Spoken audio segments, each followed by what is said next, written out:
এত মন খারাপ করে বসে আছো কেন গোপাল? কি করে মন ভালো রাখি লতা? আমার বাবার সময় থেকে যে গরুটা ছিল সেটাকে বিক্রি করে দিলাম। গোয়ালটা কেমন ফাঁকা ফাঁকা লাগছে গো। তুমি তো জানো আমাদের আর উপায় ছিল না, ধার দেনা বাড়ছিল, খরচ সামলানো কঠিন হচ্ছিল। বুঝতে পারছি, কিন্তু মনে হচ্ছে যেন একটা বড় অংশ চলে গেল আমার জীবন থেকে। তাই বলে কি সব শেষ হয়ে গেল? শোনো, আমি একটা নতুন ব্যবসার কথা ভেবেছি। আমরা যদি ছোটখাটো মুদির দোকান দিই তাহলে ভালো চলবে। মুদির দোকান? হ্যাঁ গো, আমাদের হাতে কিছু পুঁজি তো আছে, সেই টাকা দিয়ে শুরু করা যাবে খন। জানি না পারবো কিনা, আমার তো এসব অভ্যেস নেই। তাছাড়া এই গ্রামে তো অনেকগুলো মুদির দোকান আছে। আরে সে তো আছে, তবে এটা করে দেখি না। বুঝতে পারছি না, একটু ভেবে দেখি কি ব্যবসা করলে এখন চলবে। আচ্ছা বেশ, ভাবো বরং, কিন্তু মন খারাপ করে বসে থেকো না। আমি দুটো চাল বরং হাঁড়িতে বসাই।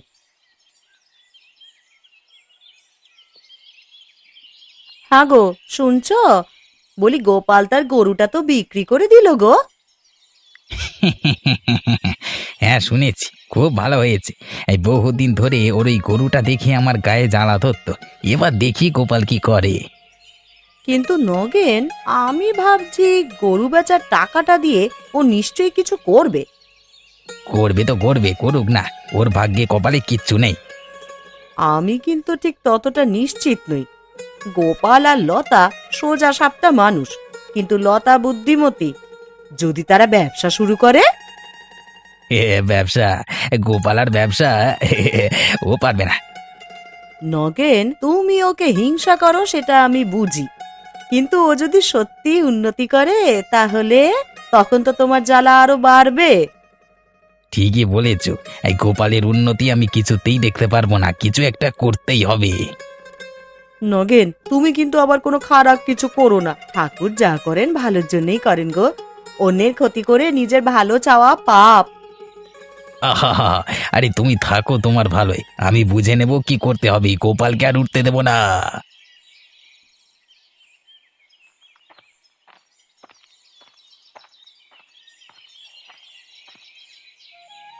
আরে বুড়ি, সকালবেলায় কি হাওয়া বদল হলো যে এইদিকে এলে? হাওয়া বদল নয় গো বাবু, তোমার সঙ্গে একটু কথা বলতে এলাম। আরে বলো বলো, তোমার নাতনির কি খবর? কেমন আছে কল্যাণী?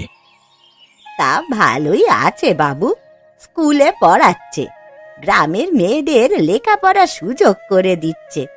সবাই বলে ওর পড়ানো নাকি খুব ভালো। বাহ, খুব ভালো কথা। একটা মেয়ে নিজের চেষ্টায় রোজগার করছে, সমাজের জন্য কাজ করছে, এটা তো খুব গর্বের ব্যাপার। হ্যাঁ বাবু, আমি গরিব মানুষ, কল্যাণী না থাকলে আমার যে কি হতো তা জানি না। খাবারও জুটতো না, আর ওষুধের টাকাও থাকতো না। ওই আমার ভরসা, দিন রাত পরিশ্রম করে আমায় ঠিক দেখে রাখে। এমন নাতনি পাওয়া ভাগ্যের ব্যাপার বুড়ি। ওর মতো মেয়েই আমাদের সমাজের আসল গর্ব। ওর জন্য কোনো দরকার হলে আমাকে বলো, কেমন? তাই বলছো বাবু? আমি জানি তুমি খুব ভালো মানুষ, এই গ্রাম তোমার জন্যই ঠিক মতন চলে গো। আমার কল্যাণী যেন আরো ভালো করতে পারে, তুমি ওকে সেই আশীর্বাদই করো। আমার প্রাণ ভরে আশীর্বাদ রইল ওর জন্য। কল্যাণীর মতো মেয়েরা থাকলে এই গ্রাম একদিন অনেক উন্নতি করবে।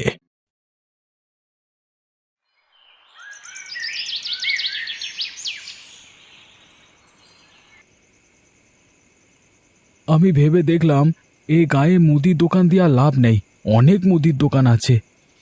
তাহলে কি করবে? কিছু তো একটা করতে হবে। এইভাবে বসে থাকলে টাকাগুলো তো ফুরিয়ে যাবে, আর কিছু করাও যাবে না তখন। আমি ভাবছি এই গ্রামে তেমন ভাতের হোটেল নেই, একটা ভাতের হোটেল খুললে কেমন হয়? হোটেল? ভাতের হোটেল? বুদ্ধিটা তো মন্দ নয়। হ্যাঁ, কিন্তু কোথায় দেওয়া যায়? আমি ভাবছি যদি রাস্তার ধারে হোটেলটা দিই তাহলে কিন্তু বেশি লোকজন আসবে, পথচারীরা আর বাজারের লোকেরা খেতে পারবে। না লতা, আমি রাস্তার ধারে কিছু করতে চাই না। এই গ্রামে কত লোক আছে যারা আমাকে হিংসে করে, তারা সুযোগ পেলেই সমস্যা তৈরি করবে। তা ঠিকই বলেছ। তাহলে কোথায় দেওয়া যায় বলো তো? তুমি গোয়াল ঘরে হোটেল করলে লোক আসবে তো? আরে আসবে আসবে, এখানে আমাদের পরিচিত লোকজন খেতে আসবে। আমাদের খাবার ভালো হলে নাম ছড়াবে, তখন নিজেরাই আসবে। ঠিক আছে, কিন্তু এত সহজও নয়। হোটেল চালাতে হলে অনেক খরচ আছে। তেল, মশলা, চাল ডাল সব হিসেব করেছ তো? সব ভেবে দেখেছি। প্রথমে কম খাবার দিয়ে শুরু করব, ধীরে ধীরে যখন জমবে তখন বড় করব। তা তুমি যখন এতটাই ঠিক করে ফেলেছ, তখন আর কি বলি। কিন্তু যদি না চলে, যদি আমাদের টাকাটা ডুবে যায়? আমি চেষ্টা না করে হার মানতে চাই না লতা। দেখো, একদিন ঠিক সফল হব আমরা।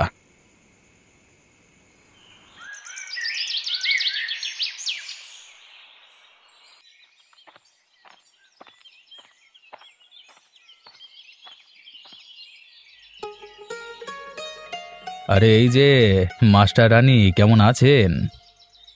ভালো আছি। কিছু দরকার? হ্যাঁ হ্যাঁ গো, নগেন কাকার বাড়িটা কোন দিকে? নতুন এসেছি তো, তাই একটু গুলিয়ে যাচ্ছে। সামনের মোড় থেকে বাঁ দিকে গেলেই পেয়ে যাবেন। বাহ, তোমার মুখে নির্দেশনা শুনতে বেশ ভালো লাগছে। কিন্তু এত তারা কিসের? একটু কথা বললি তো পারো। আমার কাজ আছে, দেরি হয়ে যাবে। আর অপ্রয়োজনীয় কথা বলার সময় আমার নেই। এই যে বেশি কথা বলবার অভ্যেস তোমার ভালো নয়, বুঝলে তো? গ্রামের মেয়ে হয়ে এত অহংকার। নিজে সীমার মধ্যে থাকুন। গ্রামের মেয়েরা এখন আর ভয় পায় না, বুঝলেন?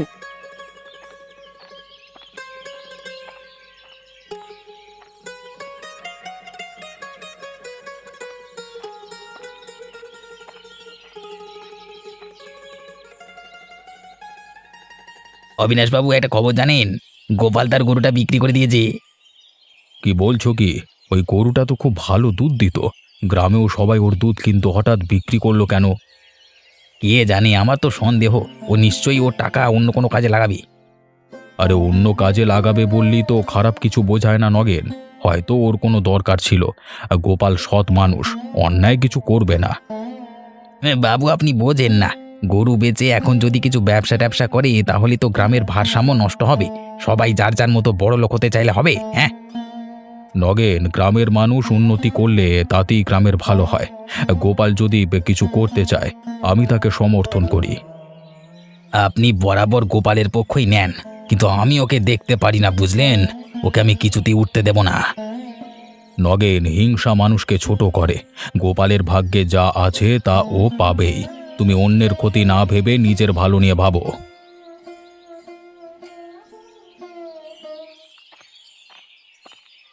বৌদি, আসলাম, কেমন আছো? আরে, তুমি হঠাৎ এখানে? নগেন তো বাড়িতে নেই। তাতে কি, তুমি তো আছো। তা বলো, কেমন আছো? মনে হচ্ছে রেগে আছো। কিছু হয়েছে নাকি? ওই কল্যাণী নামের মেয়েটা কি ভাবছে নিজেকে জানো? আজকে সকালে রাস্তার মোড়ে আমাকে অপমান করলো। আমি তো জানতামই। মেয়েটার ভদ্রতার মুখোশ অনেকদিন আগেই খুলেছে। গ্রামের সামনে ভালো সাজে, আর ভেতরে কিরকম তেজ তা তো আমি জানি।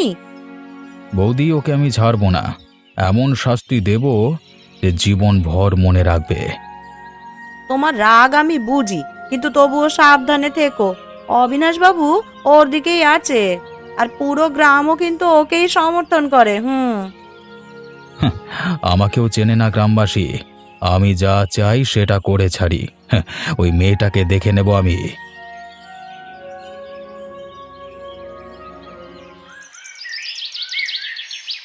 এই, এটা তো গোয়ালঘর ছিল, এখানে হোটেল?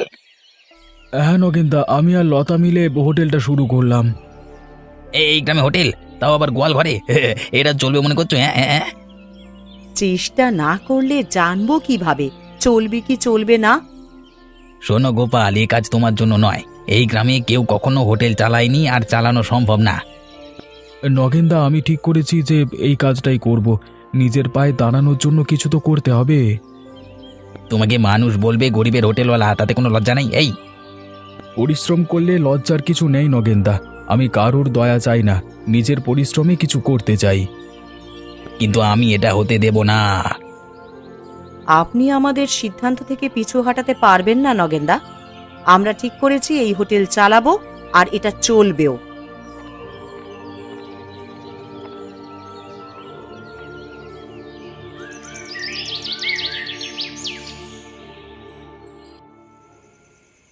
কি বললি?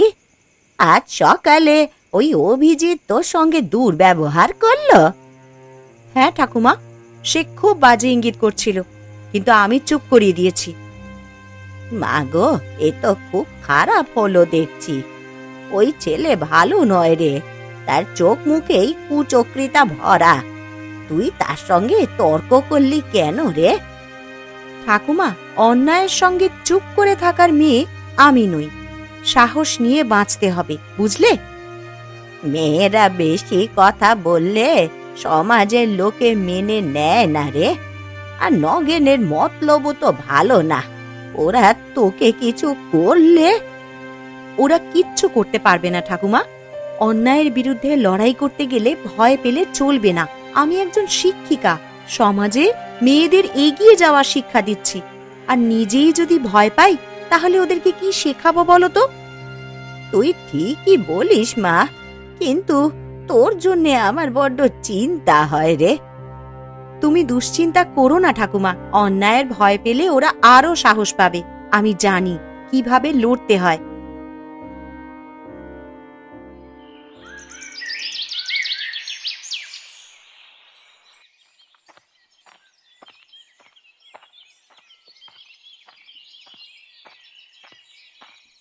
আরে গোপাল, লতা, আরে এসো এসো। আজকে সকালবেলায় কি হাওয়া বদল হলো নাকি যে দুজনে আমার বাড়ি? বাবু, আপনাকে নিমন্ত্রণ করতে এসেছি। নিমন্ত্রণ? কিসের নিমন্ত্রণ? আমরা হোটেল খুলেছি বাবু, তাই আপনাকে প্রথম নিমন্ত্রণ জানাতে এলাম। কি বললে? হোটেল? হঠাৎ এই সিদ্ধান্ত নিলে কেন? অনেকদিন ধরেই ভাবছিলাম একটা বড় কিছু করব। শুধু কৃষিকাজে আর গরুর দুধ বেচে জীবন কাটানো কঠিন হয়ে যাচ্ছিল, তাই লতাকে নিয়ে হোটেলটা শুরু করলাম। বাহ, এটা তো খুব ভালো কথা। গ্রামের মধ্যে নতুন কিছু করবার সাহস কম লোকেরই থাকে। আমরা পরিশ্রম করব বাবু, ভালো রান্না হলে লোকে আসবেই। নিশ্চয়ই। তোমাদের এই নতুন উদ্যোগের জন্য আমার শুভ কামনা রইল। আমি অবশ্যই আসব। তাহলে কিন্তু দুপুরে আপনাকে হোটেলে বসেই খেতে হবে। ঠিক আছে, আমি আসবই। দেখি তোমাদের হাতের রান্নার স্বাদ কেমন।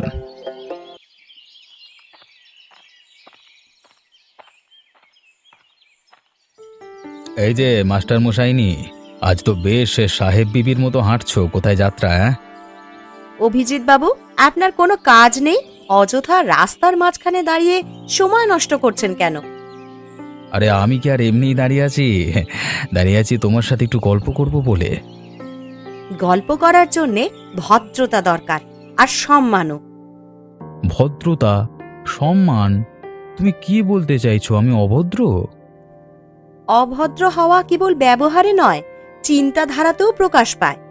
অন্য কাউকে ছোট করার অভ্যাস থাকলে সেটা নিজের ছোট মানসিকতারই পরিচয় দেয়। আসলে আমি ভুল করেছিলাম, তাই না? ভুল বোঝার জন্য যদি সচেতন হও, তাহলে তুমিও ভুল শুধরাতে পারবে। আমি আসলে সেদিনের ব্যবহারের জন্য দুঃখিত। সত্যি বলতে আমি বুঝতে পারিনি তোমাকে কষ্ট দিচ্ছি আর কি। দেরিতে হলেও বুঝতে পারা ভালো। আশা করি ভবিষ্যতে তুমি নিজের কথাবার্তায় সচেতন থাকবে।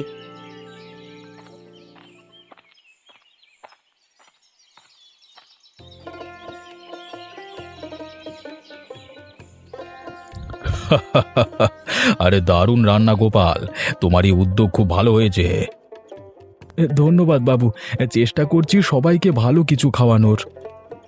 আপনাকে আমাদের হোটেলের প্রথম অতিথি হিসেবে পেয়ে খুব ভালো লাগছে।